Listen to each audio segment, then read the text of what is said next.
మీకా గ్రంథము 5వ అధ్యాయము 14వ వచనాన్ని ఒకసారి చూద్దాం. చూడండి, మీకా గ్రంథము 5వ అధ్యాయము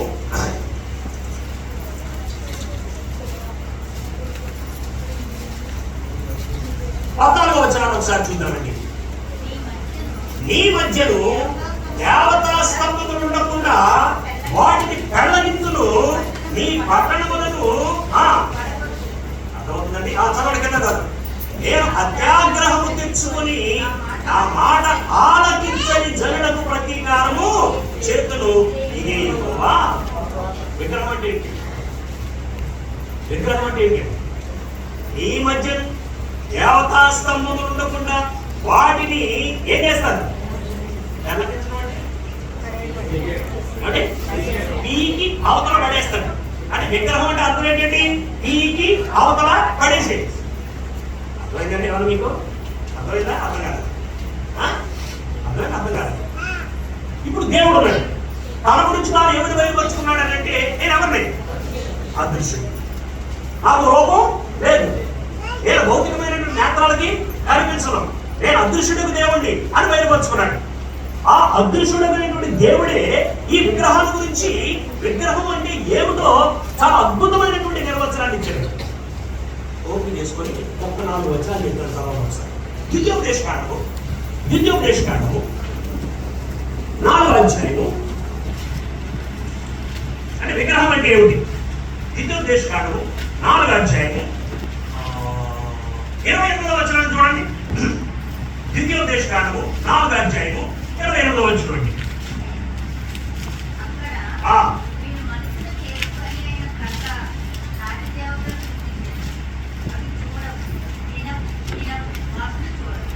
విగ్రహం అంటే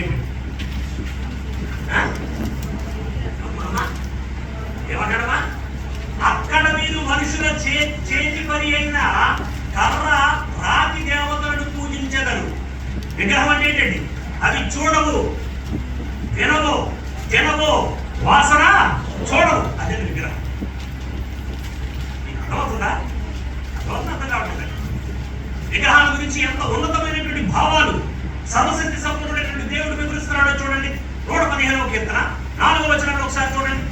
115వ కీర్తన 4వ వచనం. 115వ కీర్తన 4వ వచనాన్ని ఒకసారి చూద్దాం. వారి విగ్రహములు వెండి బంగారువి, అది మనుషుల చేతి మనులవు. వాటిని నోరుండి పలకవు, కన్ను నుండి చూడవు, చెవు నుండి వినవు, ముక్కు నుండి వాసన చూడవు, చేతు నుండి ముట్టుకొనవు, పాదం నుండి నడువు, గొంతుకుతో. అదే విగ్రహం అండి. అర్థమైందండి? విగ్రహం అంటే అర్థమైందండి. కంపేర్ చేసుకోండి. ఈ విగ్రహాల గురించి సర్వోన్నతిని దేవుడు ఇచ్చినటువంటి నిర్వచనాన్ని, ఈ సర్వశక్తి సంపూర్ణమైనటువంటి దేవుడికి ఉన్నటువంటి ఈ నిర్వచనాన్ని ఒకసారి చూడండి. మీరు పరిశోధన చేయండి. దేవుడు ఎలాంటి వాడో గుర్తించండి, విగ్రహాలు ఎలాంటివో గుర్తించండి. రోమిలికి రాసిన పత్రిక 1వ అధ్యాయము 22-23 వచనాలు చూద్దాం. రోమిలికి రాసిన పత్రిక 1వ అధ్యాయము 22-23 వచనాలండి.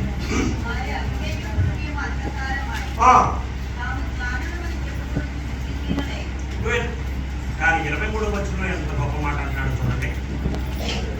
వారు అక్షయుడు. అక్షయుడు అంటే వాడు కానటువంటి వాడు, పతనము కానటువంటి వాడు, నాశనము కానటువంటి వాడు ఎవరు? మన దేవుడు. అక్షయుడుకు దేవుని మహిమను క్షయమగు అంటే పాడైపోయి మనుషుల యొక్క, పక్షుల యొక్క, చతుష్పాల జంతువుల యొక్క, పురుగుల యొక్క అదే విగ్రహం అండి. అదే విగ్రహం అండి.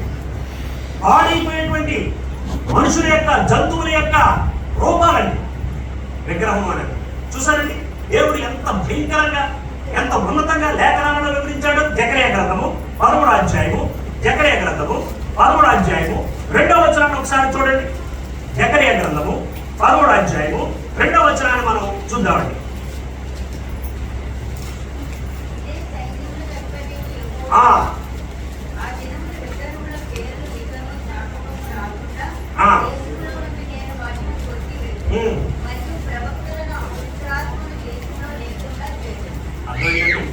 విగ్రహము అనేదంటే దేవుని చేత కొట్టబడేది, దేవుని చేత కొట్టబడేదండి. అవుతుందండి, దేవుని చేత కొట్టబడేటువంటి దానిని విగ్రహము అంటారు. అపోస్తుల కార్యాలు 17వ అధ్యాయము 29వ వచనాన్ని ఒకసారి చూడండి. అపోస్తుల కార్యాలు 17వ అధ్యాయము 29వ వచనాన్ని ఒకసారి చూడండి. కాబట్టి మనము దేవుని సంతానమై ఉండి, ఎవరో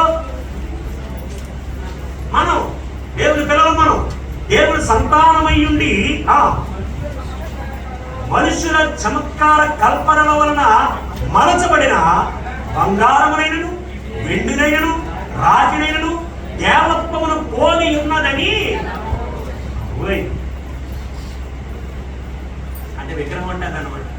విగ్రహంతో ఎవరిని పోల్చకూడదు అనమాట. అస్సలు పొరపాటున కూడా ఈ అదృశ్యులకు దేవుణ్ణి విగ్రహంతో పోల్చడానికి వీల్లేదు.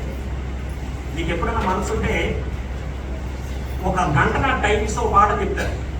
గంట ఉంది, అగ్గి ఉంది, డొంకిని కాడ బింతో పట్టుకొని గొర్రెపిల్ల సంక్రాంతికునేటువంటి ఒక ఆయన ఉంటాడు కదండి. ఎవరండి అసలు అది వాక్యానుసారమా కాదా ఆ ఫోటో అనే పాట చెప్తారు. ఎప్పుడైనా మీకు మనసు ఉంటే నా టైం ఒక గంట. అసలు యేసు ప్రభు గడ్డం పెంచుకునే వ్యక్తేనా? యేసు ప్రభు కటింగ్ హెయిర్ పెంచుకునే వ్యక్తేనా? యేసు ప్రభు ఈ నెక్కల చలికాల వరకు అంగీ వేసే వ్యక్తేనా? యేసు ప్రభు గొర్రెపిల్ల చేతితో పట్టుకొని ఎప్పుడైనా బతికాడా? యేసు ప్రభు డొంకిని కన పట్టుకొని ఎప్పుడైనా బతికాడా? ఇవన్నీ బైబిల్ నుంచి చూపిస్తాడు, రిఫరెన్స్ చూపించి. అసలు ఆ ఫోటో అయినా పెట్టుకోవచ్చా మనం?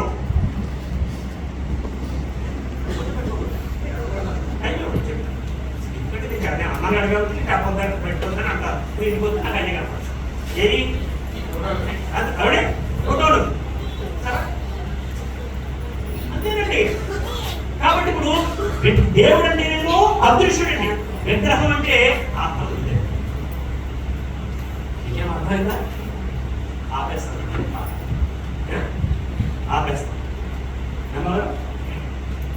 రేపు మీకు దేవుని చిత్తమైతే 2 నిమిషాలు అంటే నా పాటను అప్పుడే మనం తెచ్చుకోండి. 3 రోజులు నా పాట ఉంటుంది. అసలు మరి విగ్రహం ఇదైతే, ఇలాంటిదైతే విగ్రహము, 2 విషయాలు మనకు బహుతేటగా అర్థం కావాలి. ఆ విగ్రహారాధన అనేటువంటిది ఒక మానవుడిగా, ఒక దేవుని సంతానంగా ఉన్నటువంటి మనము విగ్రహారాధన జోలికి మనం వెళ్ళొచ్చా? అది మొదటి విషయం. రెండో విషయం ఏంటంటే, సరే మనం వెళ్ళం, మనం క్రైస్తవులు విగ్రహారాధన చెయ్యము, మరి విగ్రహాలకు బలిగా అర్పించినటువంటి వాటిని మనము తినొచ్చా? తినము. అది రేపు మనం ఆలోచించాలి. ఒక్కసారి ఈ వేళ ఈ 2 విషయాలు మీ మనసులో పెట్టుకుంటే జవాబు మీకు పునాదులు వేసుకుంటూ వస్తుందండి. విగ్రహాలకు బలిగా అర్పించిన వాటిని తినొచ్చా? తినకూడదు. దేవుడు ఎవరండి? అదృశ్యుడండి. ఆయన భౌతికమైన రూపం లేదు, భౌతికమైన నేతలకైనా కనపడండి. విగ్రహాలు నడిచిపెట్టి వాసన చూడడం, రుచి చూడమండి, మాట్లాడమండి, వినమండి, నడవండి, ఏమి చేయండి, ఎక్కడ పెడితే అక్కడే ఉంటాయి. మీరు ఇవాళ తీసుకొచ్చి ఇక్కడ పెట్టండి, ఇక్కడ ఉంటాయి, రేపు తీసుకొచ్చి ఇక్కడ పెట్టుకుంటారు, ఇక్కడ ఉంటాయి. అంతే. అర్థమైంది? చరణం అది విగ్రహం. దేవుడేమో ఇలాంటోడు, విగ్రహమేమో ఇలాంటి. దేవుడు ఎంత స్పష్టంగా చూపించుకున్నాడో చూడండి. ఇప్పుడు దేవుడు కోరుకునేది ఏంటంటే, ఈ రూపాన్ని పొరపాటున కూడా మీరు చేసుకొనవద్దు, నాకు బదులుగా ఈ రూపాన్ని చెయ్యండి. చాలా కఠినంగా దేవుడు వివరించాడు, చాలా కఠినంగా దేవుడు వివరించాడు. కానీ ఈ రోజున మనం తెలియకుండానే విగ్రహారాధన చేస్తున్నాం. క్రైస్తవులు మనం చెప్పుకుంటున్నటువంటి మనము విగ్రహారాధన చేస్తున్నాం.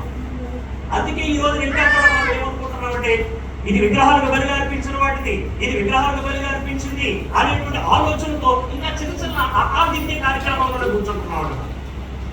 యేసు వచ్చేస్తాడు, మనం తీసుకొని వెళ్ళిపోతాడు, మనం సిద్ధపడిపోవాలి, మనం పరలోకానికి వెళ్ళాలి, దానికి కావాల్సిన అర్హత సంపాదించాలి. దీని గురించి ఆలోచన లేదు. ఇక మన బతుకంతా దేని గురించి? దేని గురించి అండి? ఇంకా ఎక్కడున్నాం మనం? విగ్రహాలకు బలిగా అర్పించిన వాటిని తినొచ్చా? తినకూడదా? ఈ జ్ఞానము ఒకవేళ మనలో ఉంటే తినచ్చో తినకూడదో మీ మనస్సాక్షి మీకు జవాబు చెప్పుకుంటూ ఉండండి.